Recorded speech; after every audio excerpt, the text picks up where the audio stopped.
नमस्कार, स्वागत है आपका द न्यूज पर। मैं हूं आपके साथ शिप्रा सैनी।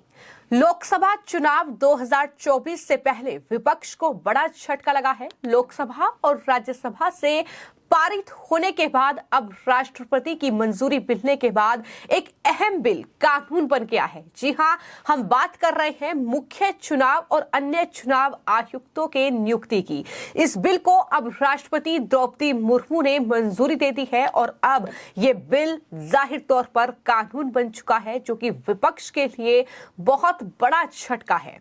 क्योंकि ये वही बिल है जिसको लेकर सदन में विपक्ष ने खूब हंगामा किया था और इसे लेकर एक विपक्षी सांसद ने तो यहां तक कह दिया था कि ये एक अघोषित आपातकाल है। जिस तरीके से सरकार मनमाने तरीके से बिल लेकर आ रही है और लगातार उन्हें सदन से पास करवाया जा रहा है। आपको मैं ये बता दूं कि शीतकालीन सत्र में दरअसल ये बिल राज्यसभा और लोकसभा से पारित हो चुका है और उसके बाद अब राष्ट्रपति की मंजूरी इस बिल को मिली है, जिसके बाद मुख्य चुनाव और अन्य चुनाव आयुक्तों की नियुक्ति वाला ये जो बिल है ये अब कानून बन चुका है। तो जाहिर तौर पर विपक्ष के लिए ये खबर परेशान करने वाली है, क्योंकि पहले से ही विपक्ष कई तरह के आरोप जो है वो चुनाव आयोग पर लगा रहा है, वो निष्पक्षता पर चुनाव आयोग की सवाल उठा रहा है। लेकिन इन सब के बीच अब ये बड़ी खबर है कि राष्ट्रपति ने इस बिल को मंजूरी दे दी है। इस कानून की अगर बात की जाए तो दरअसल इस कानून से पहले अब तक इन पद पर यानी मुख्य चुनाव आयुक्त और अन्य जो चुनाव आयुक्तों की नियुक्तियां हैं, दरअसल उसके लिए नाम जो है वो सरकार तय करती थी। तो विपक्ष की जो परेशानी बढ़ रही है उसकी वजह बिल्कुल साफ है। दरअसल इस कानून से पहले अब तक इन पदों पर यानी मुख्य चुनाव आयुक्त और साथ ही अन्य चुनाव आयुक्तों की जो नियुक्तियां हैं उसके लिए नाम सरकार तय करती थी, यानी सीधे सीजीआई जो है भारत के मुख्य न्यायाधीश वो नाम तय कर रहे थे। लेकिन अब इसके बजाय कैबिनेट जो मंत्री है, केंद्रीय कैबिनेट मंत्री है, वो दरअसल चयन समिति का हिस्सा होंगे। ये एक बड़ी वजह है कि विपक्ष बौखलाया हुआ है। जाहिर तौर पर इसके लिए एक खोज और चयन समिति के गठन का प्रस्ताव विधेयक भी शामिल इसमें किया गया है। इस संशोधन विधेयक के मुताबिक मुख्य चुनाव आयुक्त और अन्य चुनाव आयुक्तों की नियुक्ति के लिए कैबिनेट सचिव के नेतृत्व में एक सर्च कमेटी बनाई जाएगी जो कि 5 नामों को भेजेगी। इसके अलावा एक चयन समिति भी बनाई जाएगी। प्रधानमंत्री इस चयन समिति के प्रमुख होंगे।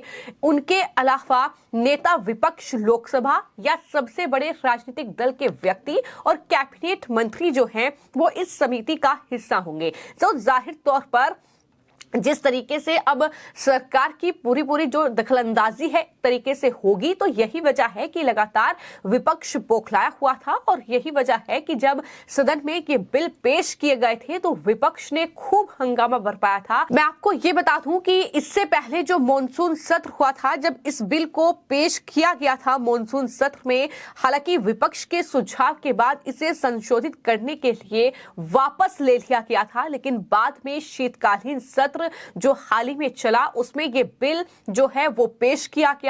राज्यसभा और लोकसभा से ये बिल पास हुआ, जिसके बाद राष्ट्रपति की मंजूरी अब इस बिल को मिल चुकी है, यानी अब ये बिल कानून बन चुका है और जाहिर तौर पर उस सरकार की ओर से नोटिफिकेशन भी जारी की गई है।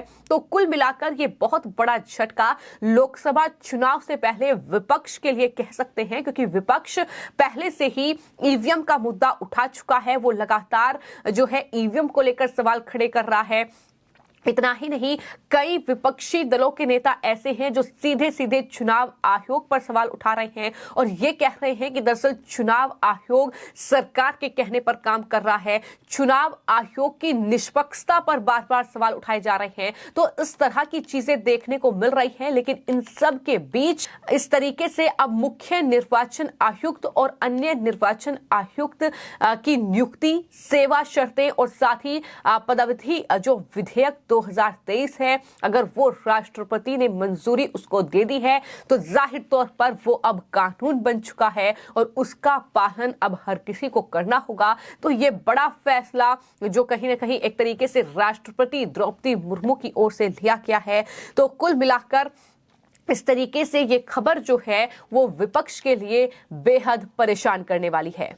तो मैं आपको ये बता दूं कि बीते 12 दिसंबर को दरअसल इस विधेयक 2023 को ध्वनि मत से मंजूरी दी गई थी। राज्यसभा में बिल पेश करते हुए केंद्रीय कानून मंत्री अर्जुन राम मेघवाल, जो कि इस पूरे मामले को लेकर चर्चा का जवाब उन्होंने दिया था और ये कहा था कि अगस्त 2023 में ये विधेयक राज्यसभा में पेश किया गया था और मूल कानून में मुख्य निर्वाचन आयुक्त और अन्य आयुक्तों की नियुक्ति का प्रावधान नहीं था।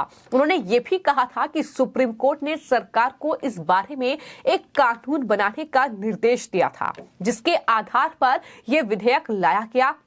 और वहीं विपक्षी दलों ने इस बिल का विरोध करते हुए ये कहा था कि इससे चुनाव की निष्पक्षता जो है वो प्रभावित हो सकती है। वहीं विपक्ष की आपत्तियों को खारिज भी कानून मंत्री की ओर से किया गया था और उन्होंने ये कहा था कि निर्वाचन आयोग जो है वो पूरी तरीके से निष्पक्ष है, इस संशोधन विधेयक के बाद भी निष्पक्ष ही रहेगा। उन्होंने कहा था कि इसके लिए सरकार भी प्रतिबद्ध है और ये विधेयक प्रगतिशील है।